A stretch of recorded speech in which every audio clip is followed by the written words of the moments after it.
Bien,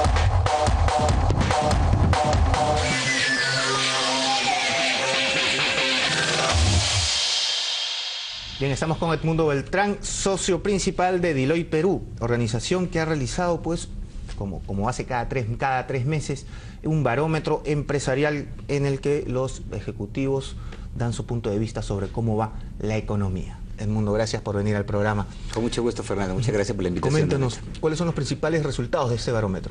Bueno, los principales resultados de este barómetro nos indican que, en este caso, los empresarios continúan con un optimismo muy importante en relación con el futuro de nuestra economía.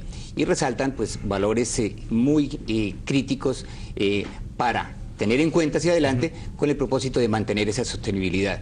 Por ejemplo, nos dicen que debemos hacer un análisis y una inversión muy importante en educación, en salud, para poder sostener ese crecimiento. No solamente los indicadores macroeconómicos básicos son los relevantes, sino también estas otras tareas que en cierta forma a todos nos interesan, pero han estado un poquito fuera de la agenda directa del gobierno y de la empresa privada.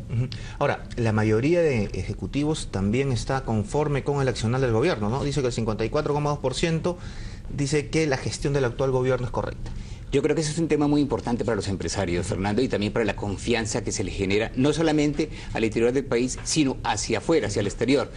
Los empresarios, como bien lo dice el estudio, el barómetro, ven que el gobierno y sus políticas generan confianza en el sentido que no hay cambios importantes en las reglas de juego, en que esa estabilidad jurídica en promedio es muy buena. Y por supuesto eso se refleja y los inversionistas del exterior siguen viniendo, también siguiendo ese pensamiento o ese sentir de los empresarios privados. Ahora, también más del 50% dicen que 2012 fue mucho mejor que 2011, ¿no? Fue un buen año 2012 para digamos, la industria, las compañías en el Perú.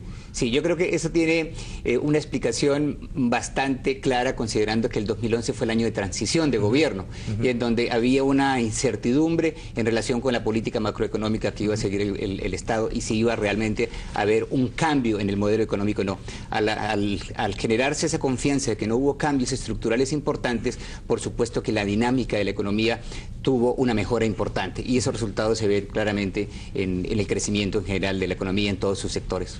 Ahora, a nivel macro, en este barómetro se ve, pues, que el crecimiento del Perú va a ser el que va a liderar América Latina. Yo creo que también es algo muy importante, porque nosotros esto lo combinamos con el informe trimestral latinoamericano, en donde no solamente vemos el caso peruano y no vemos solamente el pensamiento de los empresarios, sino que también lo combinamos con un análisis mucho más extendido de todos los países. Y vemos cómo se está comportando la economía desde México hasta Argentina, pasando por todos los países. Y lo que vemos acá es que hay un común denominador. Hay cuatro países que están liderando básicamente todos estos indicadores, donde está Chile, Perú, Colombia y luego un poquito más atrás México.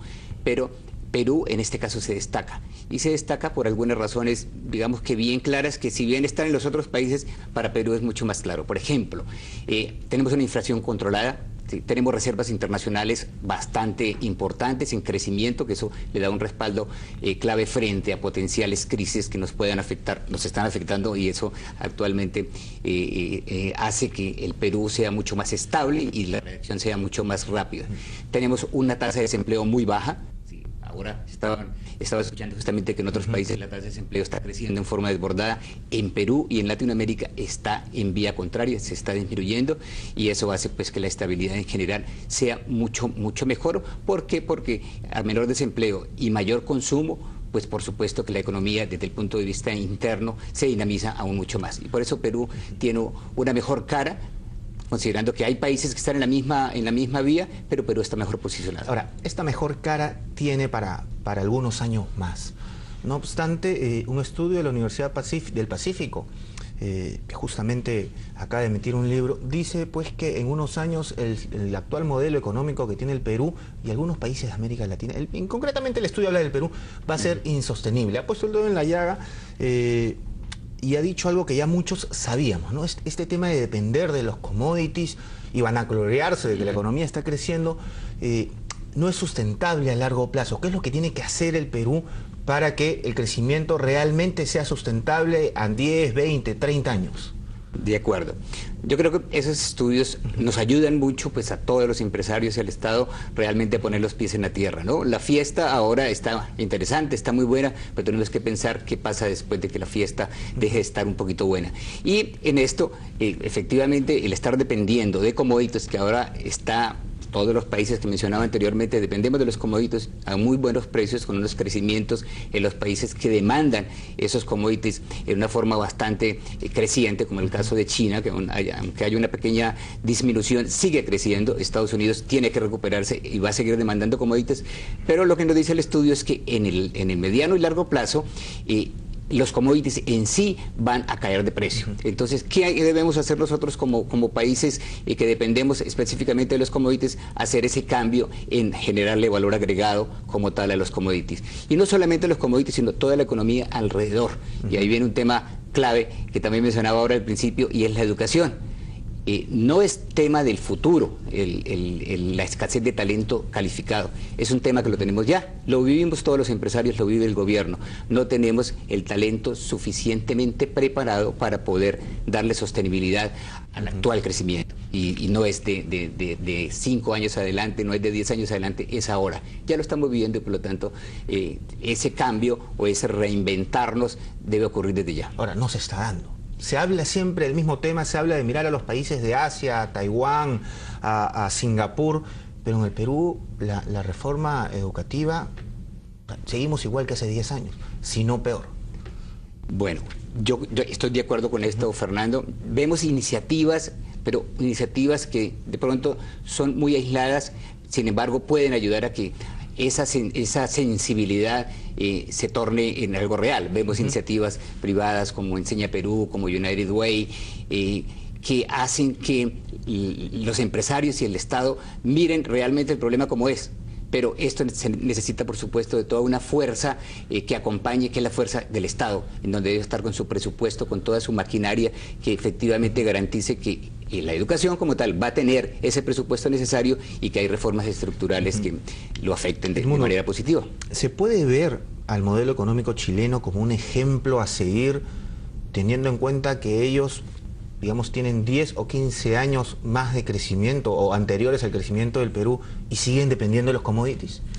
Yo creo, Fernando, que como todos los modelos tienen su etapa de maduración, crecimiento y declinación, ¿sí? Si nosotros lo estamos siguiendo, debemos también ver en qué momento tenemos que hacer nuestra propia reinvención, porque si lo vamos a seguir, vamos a caer Chile no igual tiene que industria, Chile. por ejemplo. En ese momento Chile, digamos que dentro de lo que es su mercado interno, está casi copado o está copado. ¿Qué está generando el crecimiento de Chile? La diversificación del consumo interno, pero ya no tiene capacidad mayor de exportación y tiene una alta dependencia, por supuesto, también de commodities. Entonces, ese modelo, tal y como lo menciona el estudio que salió ayer en el Diario de Comercio, tiene que reinventarse. Y nosotros, por supuesto, no debemos esperar a que Chile lo haga y nosotros seguirlo, sino también en este momento es un tema que políticamente no da réditos a corto plazo. Pues. Esto demora 10, 15, 20 años. De acuerdo. Y a los gobiernos de turno no les interesa hacerlo.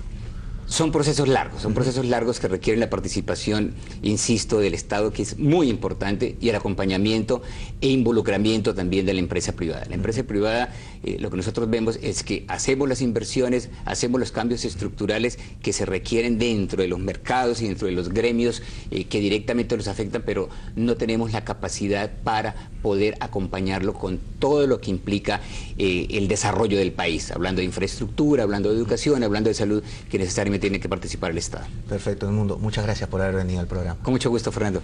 Eso ha sido todo por el día de hoy en el Portal Financiero. Hasta mañana.